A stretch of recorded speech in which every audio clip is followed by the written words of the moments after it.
teníamos a Leica a las 10 por la pantalla, te señaló y llegó el momento de hacer el repaso, sí, que tiene que ver con la política internacional que está pasando en el mundo, y para eso está aquí Julio Aguirre, nuestro analista internacional. ¿Cómo estás, Julio? Bienvenido aquí a Leica a las 10. ¿Tanto tiempo? Hola, ¿qué tal? ¿Cómo estás? Sí, Bien. la verdad, hacía bastante que no venía al programa. Hace mucho que no estabas aquí en piso y en esta nueva normalidad que, bueno, de a poquito va llegando gente al piso, va llegando gente al baile, como decimos también. Bueno, te tocó, es el turno y, bueno, tenemos que hablar de la extraditación de Alex Saab, esta persona que está señalada como el testaferro de Nicolás Maduro. También tenemos que hablar de las elecciones en Nicaragua, pero hablemos un poco de este personaje. Alex Saab, ¿quién es? ¿Por qué se lo reconoce o se lo señala como el testaferro de Nicolás Maduro? Y también, bueno, ¿qué está pasando con esta persona hoy?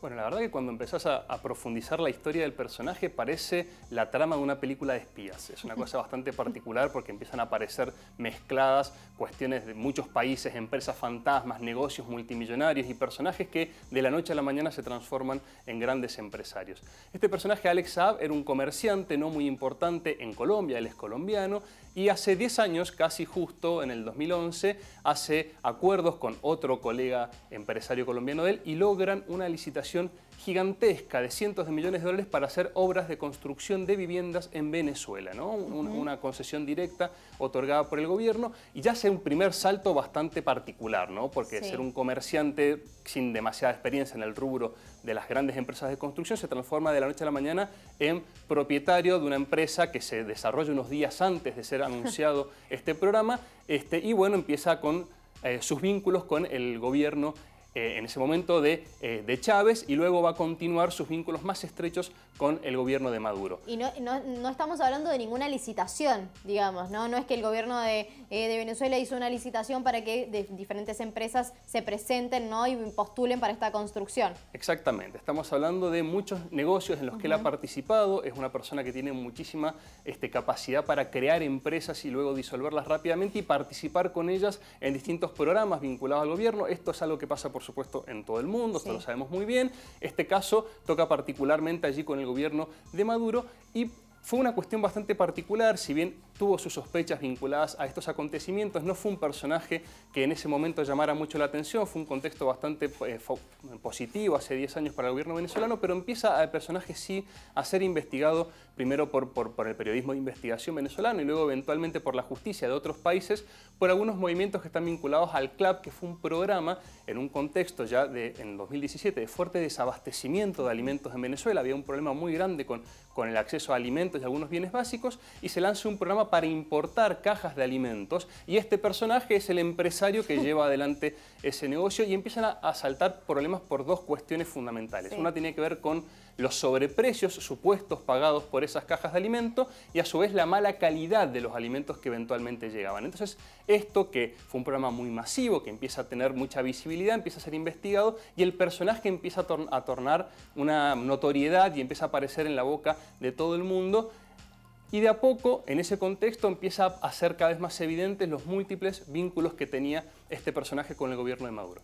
En ese contexto, unos años después, ya en el 2020, en un viaje que no está del todo claro exactamente qué estaba haciendo, pero sí parecía que participaba con algún tipo de misión diplomática del gobierno venezolano, él es arrestado en Cabo Verde, una islita, un paraíso turístico y fiscal, cerca de África, y es arrestado allí porque pesaban sobre él causas y pedidos de captura de Interpol vinculados al lavado de activos y a otros negocios, digamos, fraudulentos vinculados a sus participaciones en programas. Y cuando empieza a aparecer esta idea de que era el testaferro de Maduro, y empiezan a aparecerle múltiples negocios. Inmediatamente, cuando es arrestado, empieza el miedo por parte del gobierno venezolano, que empiezan a tratar de ver cómo proteger de algún modo a este personaje muy vinculado a su gobierno, que consideran o empiezan a sospechar el gobierno de Nicolás Maduro que está siendo perseguido por la justicia de Venezuela, ¿no? Y el gran miedo que tenía el gobierno venezolano se terminó de materializar hace pocos días, porque fue efectivamente Saab extraditado a los Estados Unidos para ser investigado por la justicia. Bien. ¿Cuál es el miedo que tienen los Estados Unidos? ¿Qué es lo que está diciendo todo el mundo? Bueno, ¿qué es lo que sabe Saab? ¿Qué es lo que puede llegar a declarar en carácter de arrepentido Saab para una megacausa que parece que se está conformando con otros extraditados más, un ex jefe de la seguridad venezolana, la ex enfermera también de Hugo Chávez, una serie de personajes que empiezan a aparecer todos muy misteriosos, sí, que están todos hilvanados por una investigación de la inteligencia norteamericana, con todo lo que eso también implica desde el punto de vista de levantar sospechas, todos personajes que se hacen multimillonarios, que empiezan a viajar por el mundo para esconderse de la justicia, son eventualmente ahí capturados y empiezan a tejerse los hilos de qué puede pasar y qué es lo que pueden llegar a decir. Bien, ¿qué dice Nicolás Maduro de todo esto, no? Me imagino que un poco el argumento del presidente venezolano es esto de, bueno, poner a Estados Unidos como en lo negativo y que esta persona no tiene nada que ver, tal vez. Sin lugar a dudas, en el momento que aparece Estados Unidos allí, aparece justamente esta idea de que es una persecución de los Estados Unidos, del imperio, contra el régimen de Maduro. ¿Algo de eso habrá? Bueno, no lo sabemos, tendremos que esperar a ver cómo avanzan los acontecimientos, pero la primera estrategia que lleva adelante el gobierno de Venezuela es declararlo embajador, lo nombran embajador frente a la comunidad africana para darle inmunidad diplomática que eso permitiera poderlo liberar de su prisión en Cabo Verde y poderlo regresar a Venezuela. Claro. Lamentablemente eso no funciona, lamentablemente para el gobierno venezolano, y es de todos modos igual extraditado. Pero hay otro componente adicional que también se puso sobre la mesa en el momento que fue arrestado y hasta que pasaron casi 6 meses que fue extraditado eventualmente a Estados Unidos.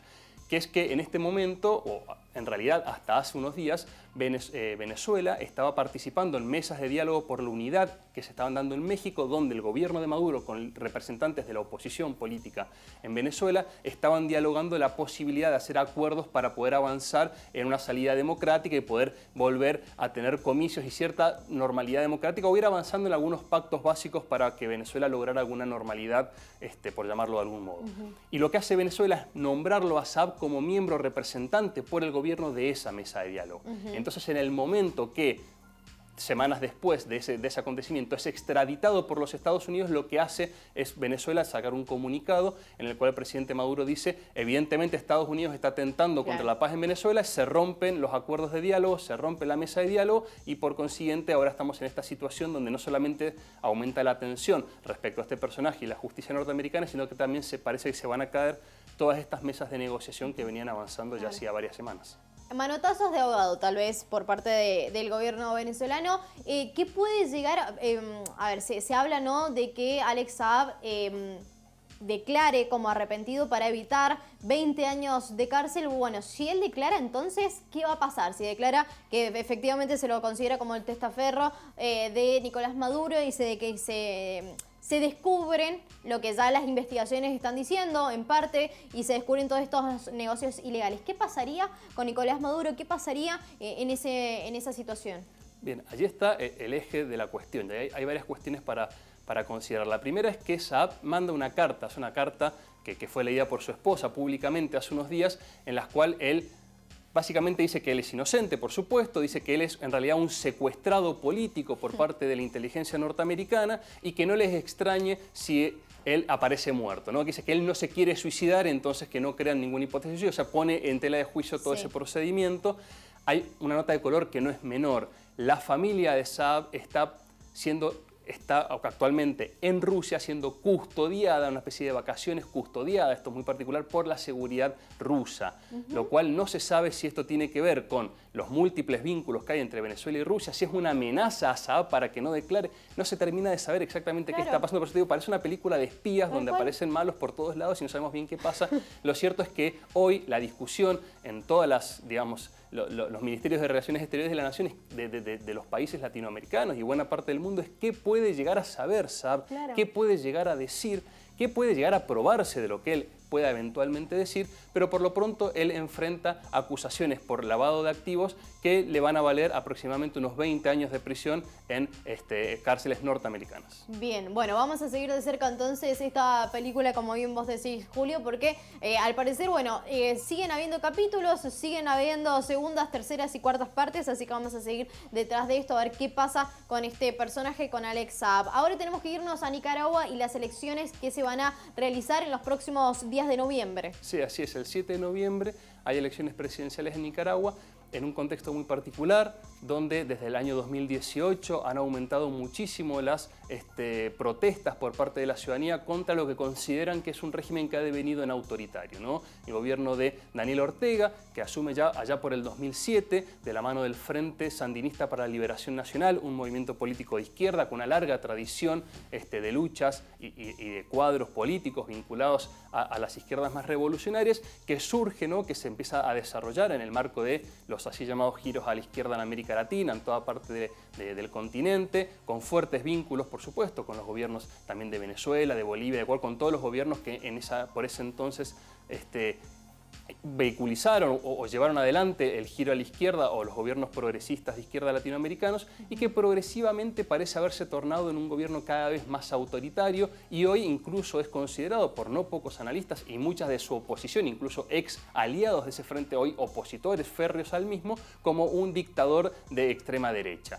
En un contexto donde la oposición está muy fragmentada, muy disgregada, donde hay muchos arrestos que se denuncian como ilegales relativos a precisamente líderes opositores y potenciales candidatos eventuales a la presidencia de Nicaragua, que son arrestados bajo causas que denuncia la oposición, son creadas por el gobierno. Esto, por supuesto, en estos contextos hay información para todos los gustos, pero lo cierto es que enfrentamos un comicio electoral con un contexto de mucha represión social sobre las manifestaciones de la ciudadanía, con una oposición política disgregada, perseguida judicialmente, y donde hoy parece ser que el último manotazo o la última estrategia de la oposición es llamar a no votar. Incluso están saliendo videos por las redes sociales que se están transformando en el gran canal de vehículo de comunicación de estas cuestiones, donde están lisa y llanamente diciendo que no se puede ir a votar porque no están garantizadas las condiciones para una elección libre y transparente. Entonces, en ese contexto enfrentamos las elecciones presidenciales. Bien, si la oposición de Nicaragua está llamando a no votar, ¿qué pasaría si no se realizan las elecciones? ¿Seguiría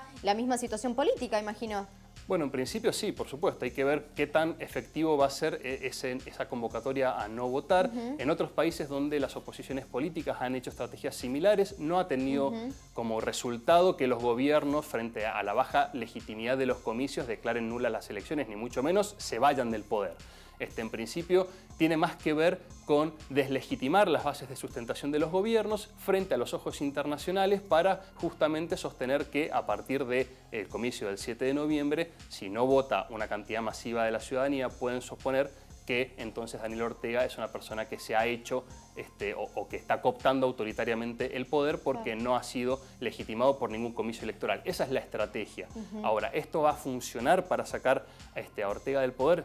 No lo podemos saber, pero la historia sugeriría que lo más probable es que no, es que lisa y llanamente sea un paso más en sostener el argumento y en evidenciar, ¿no?, junto con las represiones y otros actos más, que el gobierno ha devenido en un gobierno francamente autoritario. Bien, y la última pregunta. Tenemos entonces el oficialismo que también está por una reelección y la fragmentación que tiene la oposición. O sea que la ciudadanía, si quiere, no hay un candidato firme para la oposición, por así decirlo. Va a estar tan fragmentada la oposición que no va a tener votos, y por eso mismo puede llegar a tener más votos el oficialismo. Exactamente, como suele pasar en estos países donde se conforman liderazgos tan fuertes, la sociedad está muy fragmentada. Hay sectores de la oposición que son progresistas de izquierdas, que en su momento incluso estuvieron acompañando al Frente Sandinista, otros movimientos de las derechas más tradicionales. Una cosa interesante, el gobierno de Daniel Ortega avanzó con alianzas que tenían mucho que ver con muchas organizaciones sociales y con las iglesias. Hoy ha perdido ese apoyo también luego de las represiones que se vienen dando desde el 2018 para acá a las reformas, a las revueltas sociales y a las protestas sociales. En ese contexto está muy fragmentada la oposición. Efectivamente, no hay un candidato o una candidata que uno pueda decir, bueno, aquí por detrás de ellos van a encolumnarse todos. Eso no se ve, pero a su vez también esa fragmentación política y esa licuación de las bases de sustento político también lo está sufriendo el propio gobierno. Entonces es un gobierno que en su progresivo debilitamiento se torna también progresivamente cada vez más autoritario. Bien, vamos a seguir también este tema de cerca. 7 de noviembre entonces las elecciones. Seguramente nos vamos a volver a ver para ver qué pasó, qué resultados se obtienen de estas elecciones y bueno, cómo sigue la política en ese país. Julio, muy claro realmente todo el panorama. Muchísimas gracias. No, gracias a vos, que estés muy bien. Ahí estaba entonces Julio Aguirre, aquí en La Liga a las 10, hablando del panorama internacional que vamos a seguir tratando, por supuesto, las próximas semanas. Y ahora, rápidamente, nos vamos a un corte y ya venimos con muchísimo más de La Ica a las 10.